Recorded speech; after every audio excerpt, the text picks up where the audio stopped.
Welcome back to Dubsy Bricks for another episode of Building Mandalore and Lego. So this week I want to concentrate on getting this floor section all finished off. So I want to get the tiles down, get the shapes that go in below the actual forges, and then work on the actual forges where the flames will be coming out. Now I don't own enough of the little blue flame pieces, so I need to get some of those in, but I can get it all ready for that. What I also want to do is continue to build this wall section all the way along here and do the rock work along the very top of it. So without further ado, let's get building. And that's the floor tiled off as far as I can go with the tiles I have at the moment. Majority of it has been using the 6x6 in the dark bluish grey. The shapes on the bottom here, they're all attached using some brackets on there. And I've put a tile on top of it. Unfortunately, it does indent just a little bit.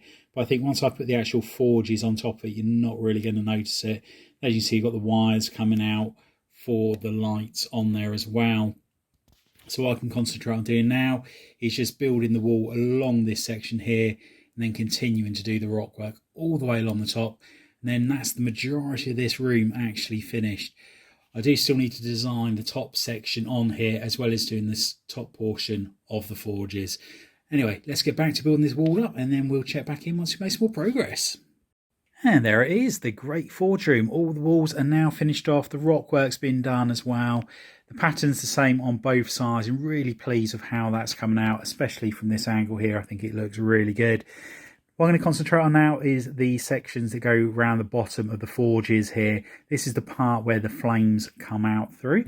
Once I've designed that, I can then put the centre pillar in and then work on the remaining part of the actual forges themselves.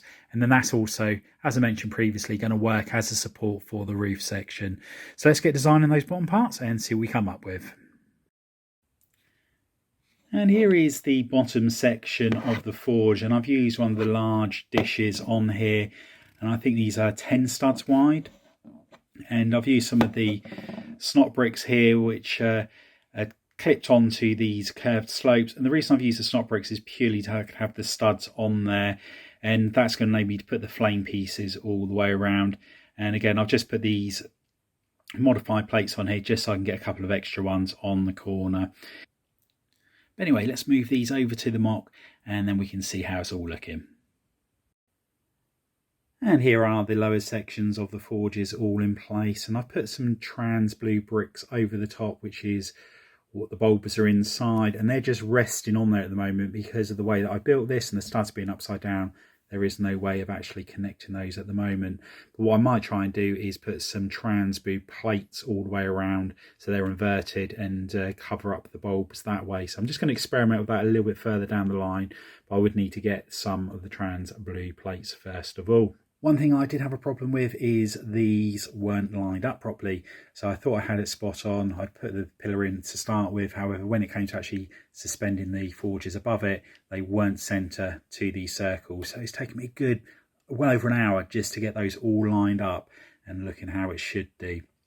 One other problem I've got is when the forges are all in there, this comes up too high and it's too close to the actual forges. So what I need to do is just amend the cylinders on there, the hole that it goes into the actual main centre pillar. Just need to move that up by a couple of bricks just to raise it all up. So let's do that and then we'll see how it looks. And here we have the forges all in place, and I think the gap between those is about right.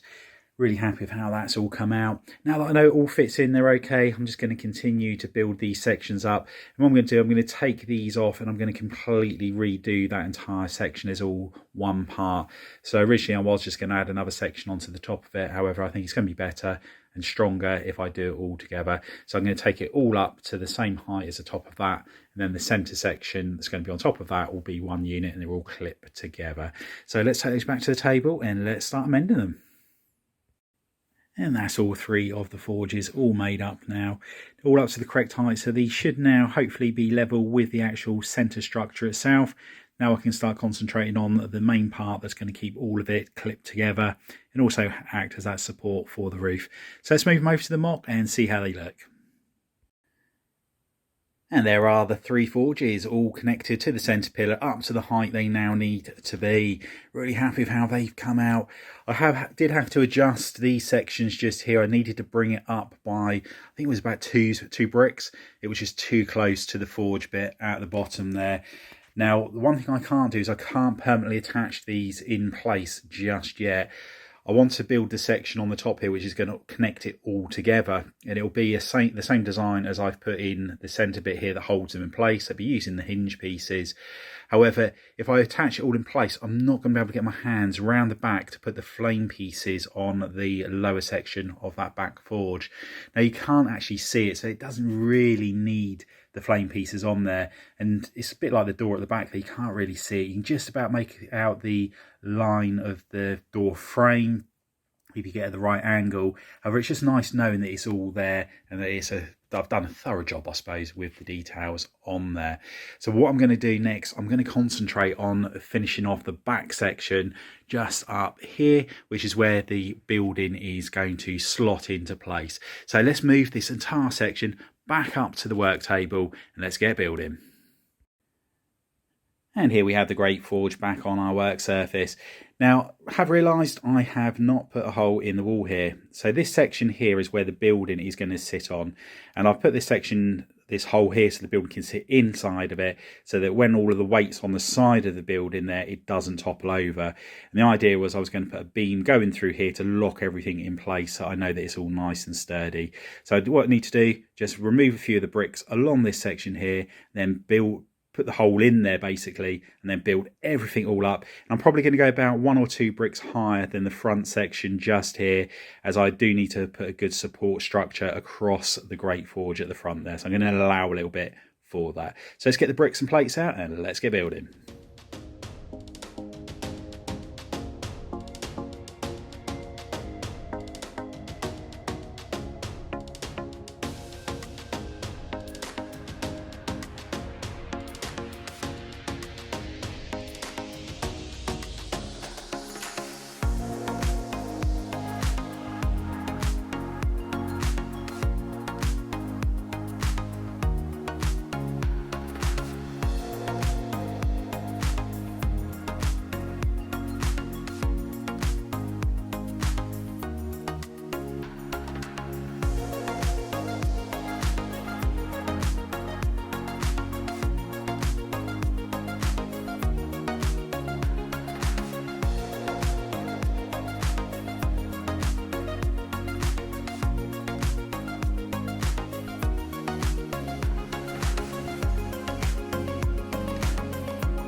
And that's the back section all built up now. Just need to put 1 row of plates along the top here, and then put a 2 wide row of plates so it overlaps onto that. It's just going to help keep the wall attached to that.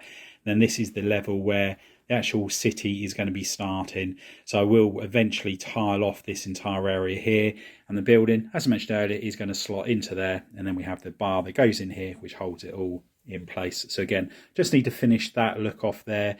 So another row of plates, then tile it off, and I'll probably put tiles so it goes all the way back on there, so it's a nice smooth slide-in motion there to get in there. And then I can just pull that in and out whenever I need to remove the building. But yeah, it's so nice seeing that section all built up and all complete.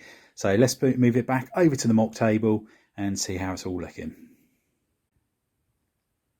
And there it is, and it's so nice seeing this nice smooth side on here, no more filler brick exposed, and really happy, as I mentioned earlier, of how this is all starting to look.